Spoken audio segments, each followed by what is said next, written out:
Nene, tú sos una de las personas más resilientes que conozco. Admiro muchísimo todos los diferentes roles que has tenido y que has jugado como emprendedora. Me ha encantado todas tus historias desde muy joven y quisiera que los compartieras ahorita con todas las mujeres que nos están oyendo, porque estoy segura que vas a inspirar a muchísimas y muchas nos vamos a conectar, digamos, con todas las cosas que hiciste desde tus primeros pasos. No, mil gracias, Lula. Yo personalmente te admiro muchísimo a ti, todas las cosas que has hecho. O sea, estar aquí contigo para mí es especial, muy especial. Y compartir contigo y con el resto de las personas también un poco sobre mi vida, ojalá tratando de alguna manera de impactar o de proveer algo positivo en las vidas de otras personas. Así que mil gracias por la invitación. A ver, si me voy para atrás en mi vida, te podría contar que mi primer trabajo lo tuve en la Feria Internacional. Hace varios años, cuando tuve ese trabajo, era bien común que la gente trabajara en los stands de la feria. Y ese fue mi primer trabajo en una empresa que se llamaba Visión 2001. Me encantó, la verdad es que yo me sentía bien importante ahí en el stand dando información. No sabía nada de computadoras porque la empresa vendía computadoras y me parece que también software, pero fue la primera experiencia que tuve de poder servir, porque cuando estás trabajando realmente estás sirviendo.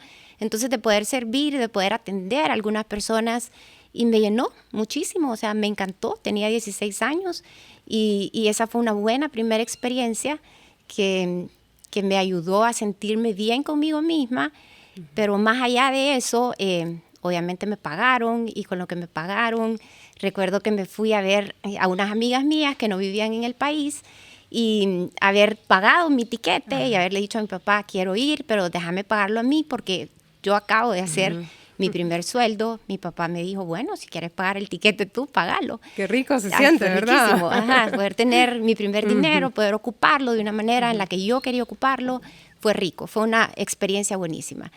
Y después, a ver, si te hablo tal vez de un primer emprendimiento en una época de mi vida, cultivaba, no solamente yo, sino que con otra persona, flores. Y las flores las traíamos de la finca para San Salvador, y entonces yo era la comercializadora de las flores.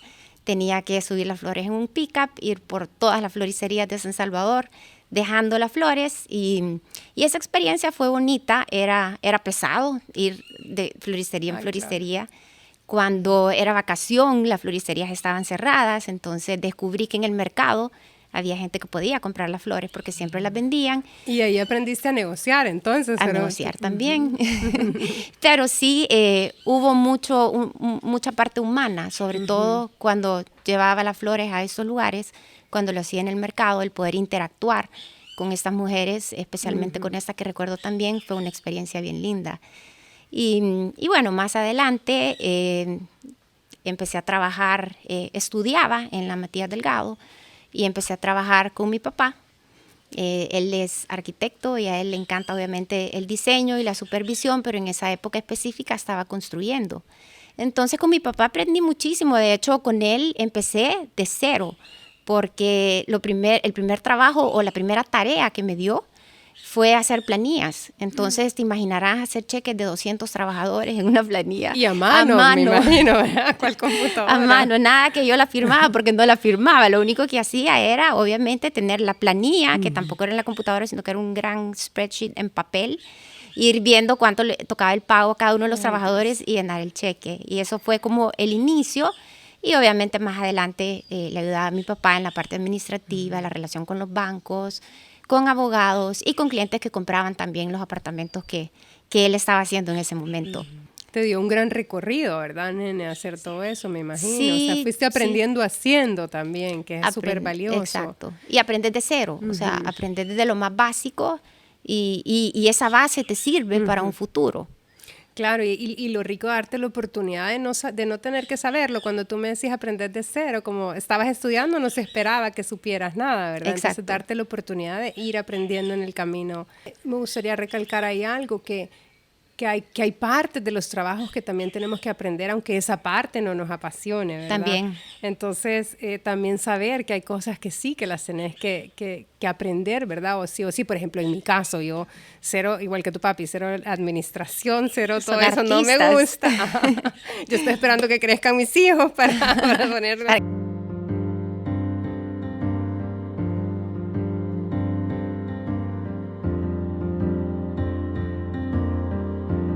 Que te ayuden. Pero al mismo tiempo sé y entiendo que para entender mi negocio, para que salga adelante, tengo que aprender ciertas áreas que no me parecen, ¿verdad? Nene, y de todos estos emprendimientos, a ver, porque qué increíble todos los que tuviste, todos los diferentes trabajos, ¿cuáles fueran, digamos, que las 3 cosas más importantes que tú me puedes decir, que rescatas de eso? ¿Cuáles fueron tus 3 mayores aprendizajes, digamos, de todo esto? Bueno, uno, como te decía antes, yo creo que tenés que dar lo mejor en tu trabajo siempre, vivirlo con pasión, aprender incluso a que esas cosas que tú mencionas que no te encantan tanto, que son parte de tu día a día, las puedas disfrutar y que puedas también permear tu conocimiento. Eso es algo bien importante. Yo después de trabajar con mi papá, tuve la oportunidad de trabajar en una revista a nivel latinoamericano y fue una experiencia bien bonita. Yo no tenía una idea de qué es lo que tenía que hacer en la revista y solamente me dieron el trabajo y me dijeron, bueno, empezás tal día. Y empecé a trabajar y empecé a recibir faxes porque en esa época el internet no era tan común, estaba empezando el internet en este país, estoy hablando de los 90s. Entonces recibía faxes a donde me decían, tenés que reunirte con tal empresa y tenés que hacer esto y lo otro. Yo no terminaba de entender bien qué era lo que tenía que hacer en esa revista. Y después me mandaron una presentación. En esa época tampoco había presentaciones PowerPoint, entonces era en filminas o en acetato que llegabas a las empresas. Y la primera cita, la primera reunión que yo conseguí fue con una empresa que tenía una cobertura centroamericana, que tampoco era común en esa época. Y cuando llegué, el gerente me dijo, mira, vamos a aprovechar, están todos los gerentes de Centroamérica acá. Yo te estoy hablando que tenía 26, 27 años, no tenía experiencia. Entonces cuando yo entré a ese cuarto y vi como 7 hombres esperando que yo hiciera la presentación, y era mi primera presentación, yo me quería morir. Entonces puse la filmina para proyectarlas y algo que nunca se me va a olvidar es que puse la mano sobre la filmina para dejarla pero exacta para la proyección. Y la mano me temblaba tanto de los nervios que la filmina se veía proyectada y se movía. Y uno de ellos llegó y me ayudó y la dejó bien puesta. Entonces hice la presentación, contesté preguntas, o sea, lo que no sabía, dije, bueno, te lo voy a contestar después porque creo que es importante no mentir ni inventarse cosas que después puedan perjudicar a tu empresa. Y me fui. Y a los 2, 3 días me llamó este gerente y me dijo, bueno, mira, te vamos a comprar 12 meses de publicidad en la revista. O sea, yo estaba vendiendo, estaba en la parte comercial de esa revista a nivel latinoamericano y eso para mí fue un empoderamiento que no te puedo describir. Claro, yo dije, lo lograste. Si lo puedo hacer con esta empresa, lo puedo hacer con muchas otras. Y empecé a visitar otras empresas, a vender, a dar a conocer la revista, hasta que llegó a posicionarse bastante bien, a tal grado que el problema se convirtió en que la revista tenía poca cobertura editorial en la región versus la cantidad de anuncios que estábamos vendiendo. Entonces era un bonito problema, pero nosotros queríamos que se cubriera más sobre empresarios, porque era era una revista de economía, de finanzas y de empresas. Entonces, como no logramos que nos dieran esa cobertura, les dimos la idea de que tal vez ellos podían entonces sacar una revista para la región y que nosotros podíamos ser socios de ellos, un poco aventados, éramos 3 personas jóvenes, todas abajo de 30 años, y en un principio nos dijeron que sí, que diseñáramos la revista y que hiciéramos todo lo que se necesitaba hacer, lo cual lo hicimos, dejamos la revista lista y en el momento en que se iba a lanzar, esta otra revista latinoamericana nos dijo que preferían esperar porque les daba miedo que esta revista canibalizara a la otra en la región. Y nosotros, como ya teníamos todo listo, decidimos que la íbamos a lanzar de todas maneras, pero eso implicaba dejar la revista con la que estábamos trabajando, que era como que tu safety net, porque en eso nos estaba yendo muy bien, y empezar a trabajar de cero en lo que se llamó más adelante Estrategia y Negocios, que fue una revista que se posicionó muy bien. Así fue como nació Estrategia y Negocios, y bueno, es una revista a la que le dediqué mi vida entera. Te felicito, una revista súper exitosa. A nosotros nos entrevistaron para Estrategia y Negocios. Yo sé. Y yo lo que veo mucho, o sea, a ver, al escucharte en toda tu historia es, nunca o sea, aunque el miedo no te paró, o sea, cuando me decías estuve frente a todos estos hombres y no sabía cómo, en tu primera presentación, ¿verdad? Lo hiciste, o sea, te aventaste a la piscina y tenías que lanzarte a otra cosa que no era completamente seguro, igualmente lo hiciste. Yo siempre digo, a veces, ¿de dónde lo sentís? O sea, ¿qué te hace hacerlo? ¿Qué es lo que te mueve? Porque yo digo, a ver, en mi caso, nene, es cuando me da paz. O sea, digamos que la respuesta o lo que yo escoja hacer me da paz, entonces ahí me aviento, sin saber ni tener idea cuál va a ser el resultado final, ¿verdad? Claro. Ese es mi parámetro. ¿Cuál es el tuyo?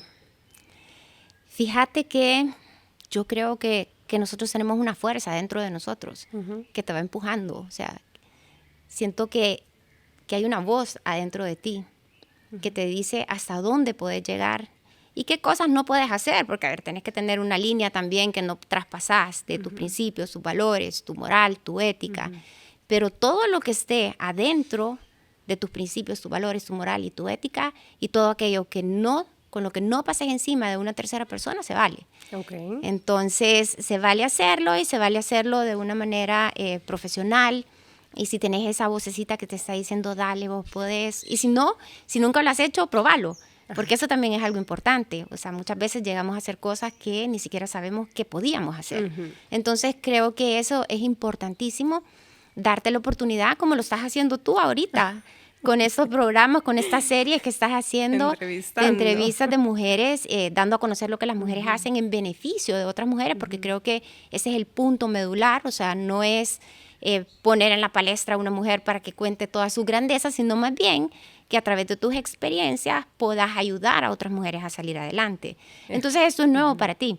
Probablemente no sabías que podías hacerlo bien, y lo estás haciendo. Yo vi los otros 2 episodios y espero que el mío sea un poquito tan bueno como fueron los otros 2. Lindísimo, porque tú sos una persona lindísima. No, gracias, y bueno, sí, yo me estoy saliendo de mi zona de confort, ¿verdad? Y aventándome al agua aquí en esto. Espero que igual que les esté sirviendo mucho, ¿verdad? Yo creo que lo importante es desde el punto que lo hagas todo, ¿verdad? Si es con una buena intención y desde un punto genuino, las cosas van teniendo buenos resultados.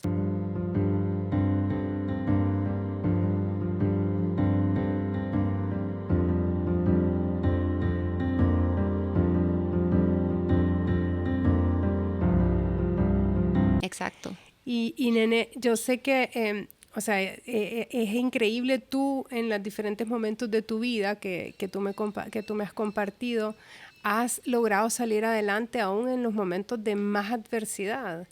¿Qué haces o de qué herramientas te vales?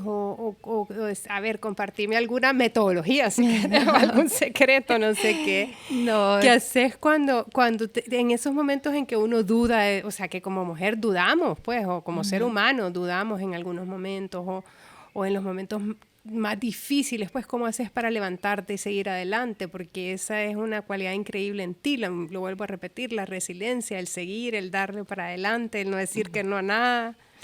Sí, a ver, son momentos duros. Yo he tenido momentos duros y difíciles en mi vida y te quiero decir que se vale caerse. O sea, se vale estar mal y se vale sentirse mal porque somos humanos. Yo recuerdo cuando tenía 30, 31 años, cuando me divorcié, fue una etapa difícil en mi vida, sobre todo porque tenía mis 3 hijos chiquitos, tenían 4, 7 y 10 años, y me tocó salir adelante con ellos, trabajando también a la vez y tratando de formarlos de la mejor manera posible, porque eso es lo que tú haces. Te tengo que decir que al principio fue muy duro. Me costó recuperarme, me costó volver a estar a donde había estado antes, pero una vez pude estar ahí, también otra vez como que se te abren una cantidad de oportunidades enormes para seguir creciendo.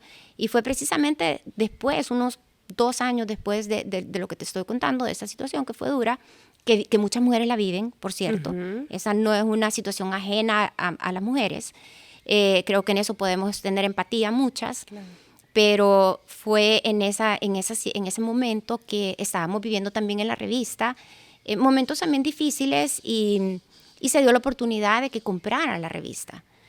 Yo no tenía el dinero para comprarla, pero me ocurrió que podía ser un grupo de personas que la compráramos, que la sacáramos adelante y que le diéramos un nuevo aire. Entonces, mi rol ahí fue tratar de buscar a este grupo de personas, que por cierto fueron 3 socios magníficos y maravillosos que la vida me puso en el camino, con los que compramos la revista, y obviamente yo continuaba siendo la directora ejecutiva, la parte operativa. En ese momento ya no veía la parte comercial, por supuesto que le ayudaba a la gente en comercial, pero también veía los contenidos editoriales que me apasionaban. Y estábamos en todo ese proceso de comprar la revista y también tratando de salir adelante de todas estas adversidades, cuando empecé a estudiar otra vez. Siempre soñé con estudiar economía. Estudié primero administración de empresas porque mi papá no le tenía mucha fe a economía, porque yo creo que también siendo artista creía que era algo muy técnico, y es todo lo contrario. O sea, economía es una carrera lindísima que te da una visión bastante holística, pero fue un gran ejemplo para mis hijos, y de forma simultánea empezamos también a hacer karate todos juntos. Entonces eso como que creó un bond, o sea, nos unió muchísimo, íbamos a competencias. Al final todos somos cinta negra de karate. Wow. Entonces tenemos un mini ejército en la casa. Con esa familia. Con la familia. No, porque lo ocupamos positivamente. Es una técnica de defensa y contraataque, jamás de ataque. Entonces todo eso hay que aprenderlo también y canalizarlo a los niños. Entonces, bueno, en ese momento, como te digo, estaba comprando la revista, estaba estudiando economía, estaba sacando mi cinta negra de karate, y con esa gente especial que había encontrado también para que me acompañara en este siguiente emprendimiento. Entonces había como paz y armonía dentro de mí en ese momento, porque ya había pasado mi etapa difícil. Entonces empecé a sentirme otra vez como era como un renacimiento. Entonces aprendí en ese momento también que todas las cosas tristes y todas las cosas malas pasan, que es algo que tal vez la gente no sabe. La gente a veces se ahoga en una pena o un vaso de agua, y sin menospreciar penas, hay penas fuertísimas, ¿verdad? Sobre todo de salud, hay económicas, hay de todo tipo, pero lo importante es saber que hay una luz al final del túnel. Entonces, esa es una enseñanza o un aprendizaje muy grande que yo tuve cuando otra vez empecé a sentirme que era yo misma, y empecé a hacer cosas otra vez que me entusiasmaban mucho y que me ayudaron a creer en mí. Yo creo que eso es importante. Uno tiene que creer en uno mismo, porque si no, ¿quién va a creer en ti? Independientemente de demostrarlo, creo que no se trata de demostrarlo, sino que de ser feliz con lo que haces. Qué lindo, te diste la oportunidad de sentir la tristeza y de vivirla, pero no quedarte ahí.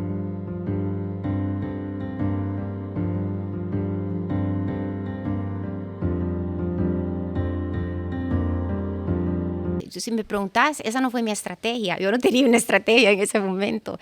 En ese momento no sabía qué hacer, pero Dios te va poniendo también las diferentes personas, diferentes pasos, ocasiones, decisiones que vos vas tomando en tu vida para poder ir saliendo adelante. Entonces creo que sí, fue un gran aprendizaje. Obviamente no lo hice sola. Y algo también que es importante mencionar es que cuando mis hijos estaban chiquitos y yo estaba trabajando con bastante intensidad y estaba viajando, si yo no hubiera tenido una red de mujeres que me apoyara, yo no lo hubiera podido hacer. empezando por la nana de mis hijos. O sea, esa mujer es una santa. Por supuesto, mi mamá, que en ese momento también pudo ayudarme y era increíble, pero la gente de la oficina me ayudaba.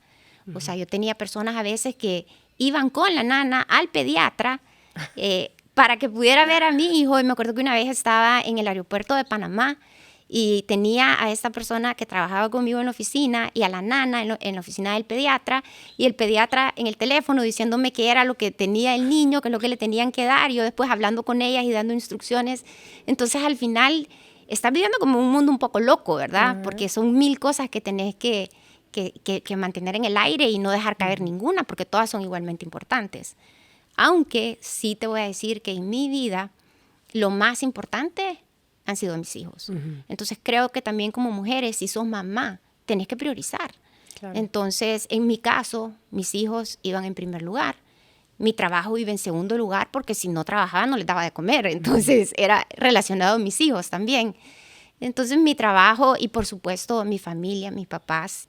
Y la importancia de ir encontrando cómo armonizar esto, porque yo creo que no es un balance lo que encontrás, por lo menos yo desde ese punto lo veo, porque balance es bien difícil, no es que vas a balancear y tener iguales cantidades, sino que es como una armonización, ¿verdad? Un baile, hay momentos que te necesitas estar más en uno que en otro. Exacto.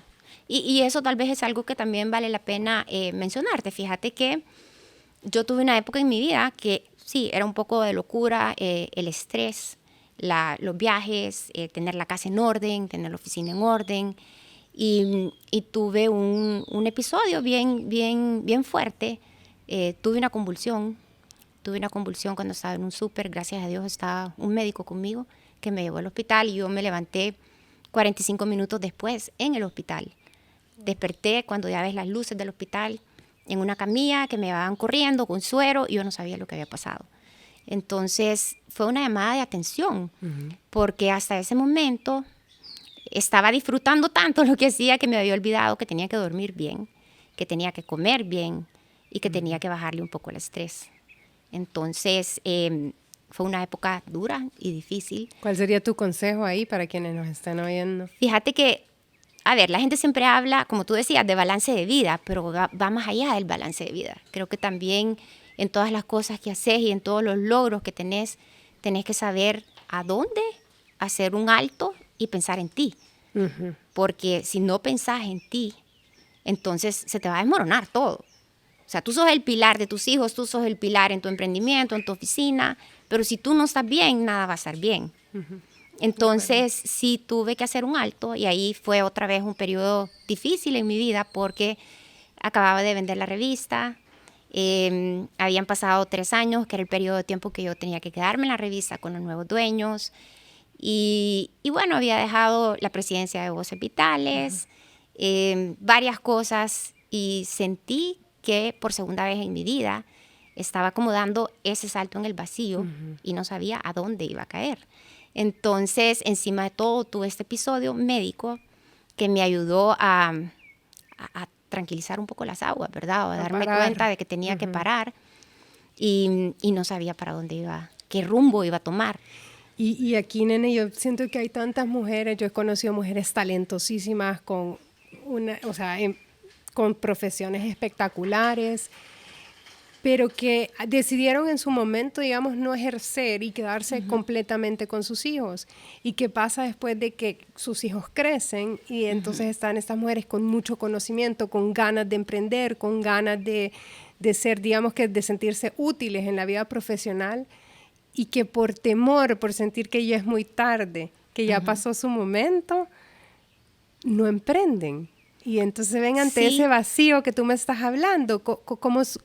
¿Qué les dijeras? Yo creo que nunca es tarde para emprender. O sea, si tenés las ganas, y además, ahora que mencionas a esas mamás que se quedan en su casa con sus hijos, mi admiración para ellas también. Porque si tú te tomas esa decisión es porque podés hacerlo y porque le vas a dedicar lo mejor de ti a tus hijos. Y estar 24/7 con los niños también es un trabajo bastante duro, ¿verdad? De acuerdo contigo. Entonces, si más adelante deciden emprender o los hijos se van a la universidad y entonces tienen un poco más de tiempo, yo te diría que no te detenga nada. Yo en ese momento que te estoy contando tenía entre 40 y 45 años. No te sabría decir bien, pero estaba comenzando mi década de los 40. y cualquiera hubiera dicho que ya estaba bastante pasada de edad para un emprendimiento, porque ahorita siempre oís a la gente que está emprendiendo en sus 20 y cada vez están más jóvenes emprendiendo, entonces es normal que una persona después de los 40 sienta que ya es mayor para emprender. Yo en ese momento, cuando te digo que no sabía para dónde coger, qué camino tomar, sí conocí a una persona muy especial en mi vida que me ayudó muchísimo a pensar cuáles eran mis fortalezas, cuáles eran mis debilidades, cómo podía, porque yo no sabía si iba a ir a pedir trabajo a un lugar o si iba a tener un emprendimiento, cómo manejarme en esas situaciones y sobre todo a conocerme a mí misma diciéndome, bueno, mira, yo creo que tú sos buena para esto y creo que tu fortaleza es esta. Entonces, en ese sentido lo quiero mencionar antes de ir al siguiente punto porque creo que un mentor es una persona importantísima en tu vida. Si puedes conseguir un mentor o tener a alguien que te guíe y que te ayude, que te aconseje, es valiosísimo. Alguien que te dé la vista de otro lado, ¿verdad? Exacto. Y que te diga cuando las cosas están malas también, porque creo que se valen las dos, las cosas buenas y las cosas malas. Entonces, esta persona también me ayudó en el sentido de, bueno, mira, creo que tienes que arreglar tu vida, deja un poquito el estrés a un lado. Qué fácil se oye. Se oye fácil, pero no es fácil. Pero fíjate que lo oí y todo lo que me decía en realidad tuvo razón y me ayudó muchísimo a salir de ese periodo que fue difícil.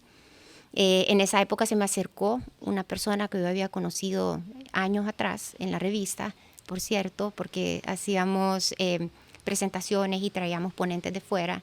Y él era una persona que había escrito en Estrategia y Negocios y que lo habíamos traído como ponente y me ofreció ser socia de él en Centroamérica. Entonces, yo estaba analizando qué hacía y esa oportunidad fue una oportunidad que me pareció interesante, poder abrir las oficinas que él tenía en Estados Unidos, en Centroamérica, y la tomé. Y empecé a trabajar en la región, a conocer. Bueno, creo que esa es una de las fortalezas que yo tengo. Fíjate que he viajado tanto en Centroamérica y he tenido la oportunidad de reunirme con empresarios, con academia, con ONGs, con el sector gobierno también, que conozco bastante bien a los países y a las personas. Entonces, cuando me dan ese trabajo, que era otra vez regional, al igual que Estrategia y Negocios, eso me facilitó poder ir, tocar puertas, que me abrieran puertas y empezar un nuevo emprendimiento en un área completamente distinta, porque acordate que yo soy economista y administradora de empresa, pero de repente he trabajado en el área comercial y en ese momento estaba entrando al área de comunicaciones, que era un área diferente y que nunca pensé que iba también a terminar haciendo estrategias de comunicación. Entonces estuve trabajando con ellos como 2-3 años y luego decidí otra vez poner una empresa que era mía y no solamente en el área de comunicaciones, sino que la hice crecer un poco en esta empresa que se llama CIA Consulting Group, CIA porque son mis iniciales. Entonces empecé a ofrecer estrategias de comunicación para empresas, pero también planeaciones estratégicas que nunca las había hecho y las aprendí a hacer. Otra vez te lanzaste al agua. Otra vez me lancé al agua y conocí a unas personas venezolanas que trabajan en Chile, que trabajan con inteligencia artificial y aprendizaje de máquina. Y eso me fascinó. O sea, la verdad que es una de las cosas que más me gusta y que estoy haciendo ahorita, trabajando con esta empresa y haciendo estudios de mercado y estudios de opinión pública. Ha sido fascinante. Y eso lo estoy ocupando para las estrategias de comunicación porque me ayuda el conocer, el tener un diagnóstico de cuál es la situación actual de una empresa partiendo de una encuesta de marketing para después ver hacia dónde se debe de mover una empresa. Mi consejo es, nunca penses que estás vieja, jamás. O sea, mientras tengas la gana y puedas tener gente a tu alrededor que te ayude y el know-how de muchas cosas lo vas a tener en el camino.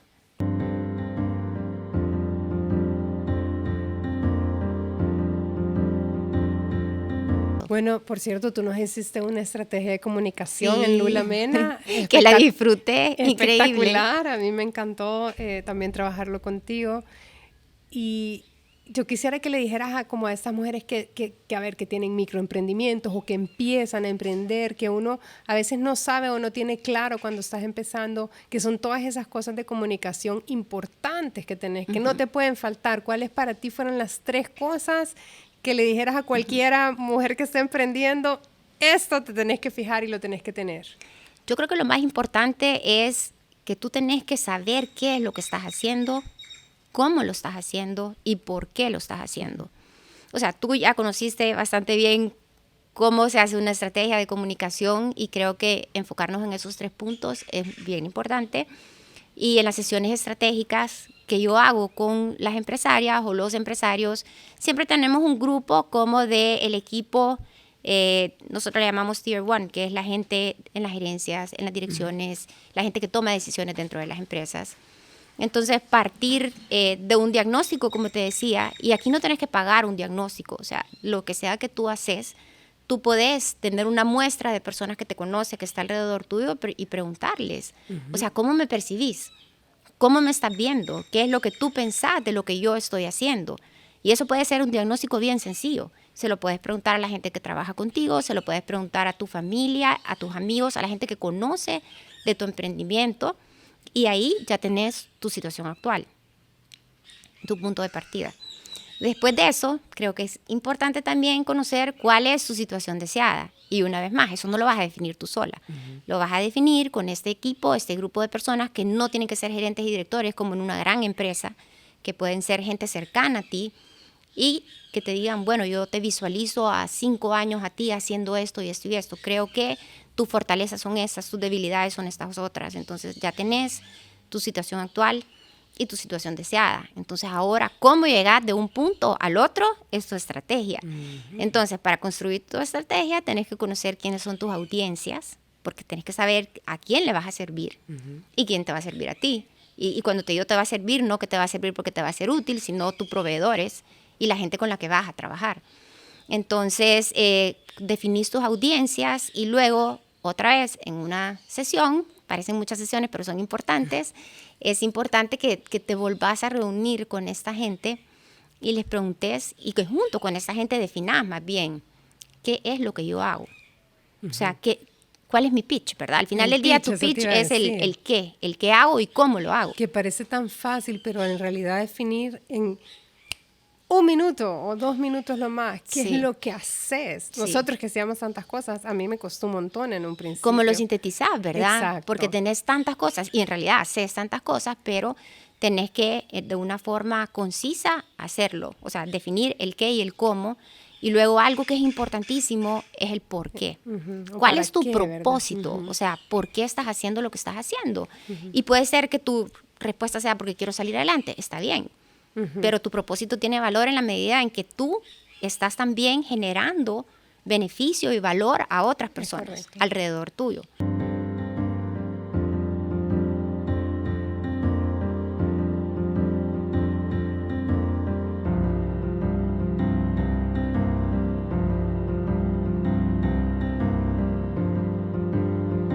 Yo te voy a poner un ejemplo. Y yo tuve una sesión estratégica para definir mi pitch, porque todo el mundo lo tiene que tener. Entonces, sí, gente que trabajaba conmigo, gente que conocía mi empresa. Entonces, a ver, ¿qué es lo que estamos haciendo y cómo lo hacemos? Entonces, si tú me lo preguntas a mí, yo te digo, bueno, somos, después vamos a volver a esa palabra, una empresa de comunicaciones, de relaciones públicas y asuntos corporativos que a lo largo de 7 años hemos generado ecosistemas ad hoc para empresas en la región y también a nivel nacional e internacional. Entonces, vuelvo a la palabra somos, porque si tú decís yo soy Lula Mena, o sea, es que tú marcas tu nombre diferente, pero si yo digo yo soy CIA Consulting Group, le resto valor, ¿me entendés? O yo soy, no sé, decime el nombre de una empresa, pero cuando tú decís somos, lo estás robusteciendo porque además estás incluyendo a todo tu equipo de trabajo, que es fundamental. Tan importante. Para poder salir adelante. Entonces, cuando tú definís el propósito, como te decía, es lo que te genera valor. Tú que has sido como súper exitosa en todo lo que has emprendido. No, yo no me considero súper exitosa. No, me considero que he disfrutado de lo que he hecho. lo has disfrutado. El éxito tiene diferentes connotaciones para diferentes personas, ¿verdad? Si lo que es éxito para ti puede ser diferente para mí.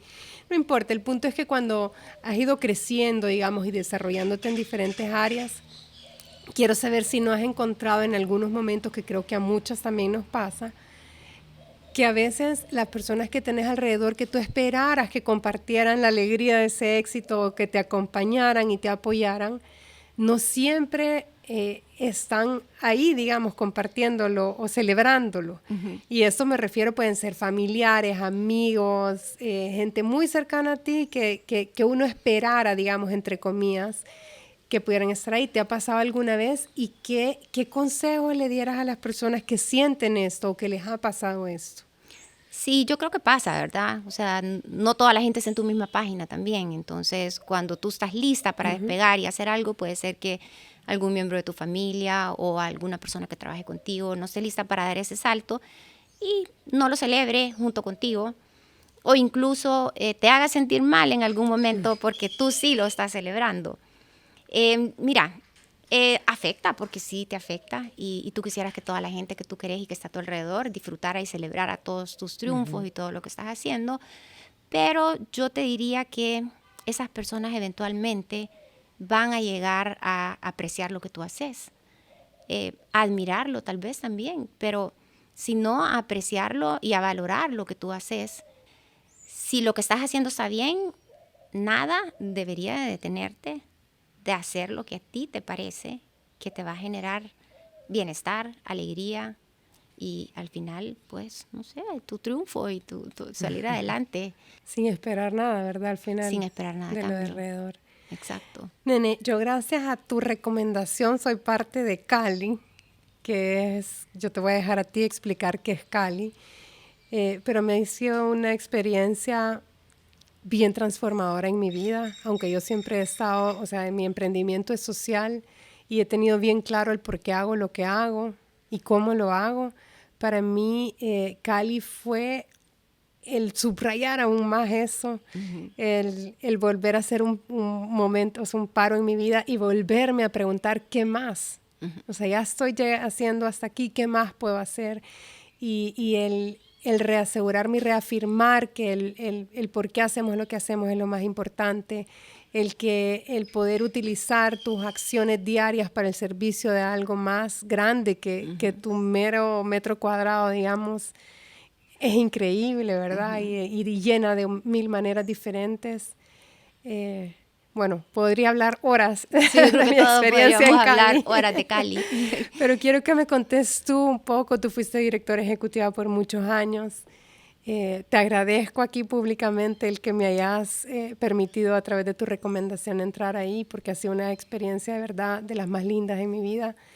Y quisiera que me contaras, qué es Cali, qué ha sido para ti y cuál es la importancia, digamos, o el propósito. Bueno, y tal vez algo que te quiero aclarar es que yo te recomendé porque pude ver a la Lula Mena desde adentro cuando hice esa consultoría y te conocí más a profundidad y me pareció que eras material Cali 100%. Gracias. Entonces sí, me siento contenta de haberte recomendado y sé que has hecho un papel increíble en Cali y has tocado muchísimas vidas en Cali.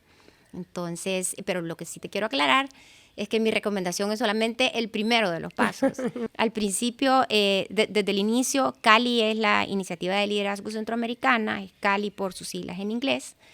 Es una iniciativa que en Centroamérica nació en el 2004. Un empresario salvadoreño vio la posibilidad de traer la iniciativa a Centroamérica y que las personas pudieran hasta cierto punto entrelazarse en diferentes niveles sociales, diferentes culturas y líneas de pensamiento en un país o en países tan polarizados como los centroamericanos. En todos estos lugares del mundo la gente se está reuniendo de forma simultánea y a través de una serie de lecturas que te dan, porque tú tienes que haber leído todas las lecturas que nos dan, que son bastantes, pero son interesantísimas. Llegas a estas aulas, a estas mesas, y en una metodología socrática con 3 o 4 moderadores, empezás a interpretar lo que tú has leído. Entonces, de Centroamérica, escoges por año a 4 personas por país. la verdad que es una lotería, te digo. Obviamente tenés que tener las características para formar parte de Cali, pero lo que se busca también cuando se selecciona a las personas es que sean personas diferentes. O sea, no queremos o no se quiere personas de la misma línea de pensamiento, ¿verdad? Entonces, como tú pudiste experimentarlo, llegan 24 personas, 4 de cada país, con diferentes formas de pensar. Y a mí lo que más me impactó era que yo siempre he sido súper estudiosa, ¿verdad? Medio nerda, entonces yo leía todo, tomaba notas y fue algo que aprendí súper bien ahí, porque no importaba las notas que tomara, no me iban a servir de nada, porque yo empezaba a contar cómo a mí me había impactado la lectura y de repente aparecía este sacerdote que teníamos dentro de la clase y contaba cómo le había impactado a él. Teníamos a esta mujer de Guatemala que trabaja en cosas similares a las que tú trabajas también en ese tipo de emprendimiento. Ella trabaja mucho con mujeres indígenas, entonces ella expresaba lo que para ella había sentido. Y nunca me he sentido tan tonta en mi vida como la primera vez que fui a Cali, creyendo que yo tenía la razón absoluta. Sí. Y cuando vi a toda esta gente dije, wow, o sea, tengo tanto que aprender. Y que sí, nunca me hubiera imaginado poder encontrarle ese lado de la visión, ¿verdad? Exacto. O sea, no lo hubiera visto nunca. Yo nunca lo hubiera visto. O sea, la verdad es que eso me hizo mucho más humana. Me enseñó también a escuchar a personas que piensan diferente a como yo pienso porque tienen una razón para pensar así. Eso no quiere decir que yo soy la buena y ellos son los malos o al revés. Es importante que escuches porque toda la gente, en su gran mayoría, no todas, pero en su gran mayoría tienen buenas intenciones. Entonces, el unir todas esas buenas intenciones para un propósito común es increíble. Bellísimo. Increíble, porque además terminás tu año y medio y podés ir todos los años a Aspen, porque esta iniciativa pertenece, y eso es algo importante que se me olvidó mencionar al principio, al Aspen Institute, a la red global de iniciativas del Aspen Institute. Entonces, puedes ir una vez al año y ahí te encontrás con personas de todo el mundo, de todos los países y de todas las regiones que te mencioné al principio. Entonces, tenés esta misma metodología de lecturas a través de un método socrático y tú opinando, pero ahí estás oyendo a las mujeres en África. Estás oyendo a las mujeres o a los hombres en China, en Estados Unidos. Entonces, el aprendizaje es todavía mayor porque es un aprendizaje más global. Sí. Y la importancia del propósito, ¿verdad? Sí. De cómo te dicen, cómo puedes de verdad superpotenciar ese propósito y puedes impactar esa es la palabra. Desde la individualidad, porque uno siempre espera como un colectivo, pero desde la individualidad, pero enriquecido con las experiencias de todos los demás, es lindísimo. No, y el eslogan te lo dice todo, porque es del éxito a lo trascendental. Ajá. O sea, no te sirve de nada ser exitosa si no trascendés y si no compartís tu éxito con el resto de la gente y vas dejando algo en el resto de la gente. Y nene, para cerrar ya, para terminar, ¿qué le diría la nene de hoy a la nene de 20 años? A la nene de 20 años, no de hace 20 años. De 20 años. No te asustes, quédate ahí, lo malo pasa y vas a salir adelante. Qué lindo. Mil gracias, nene, por estar aquí y compartirte. Mil gracias por este espacio.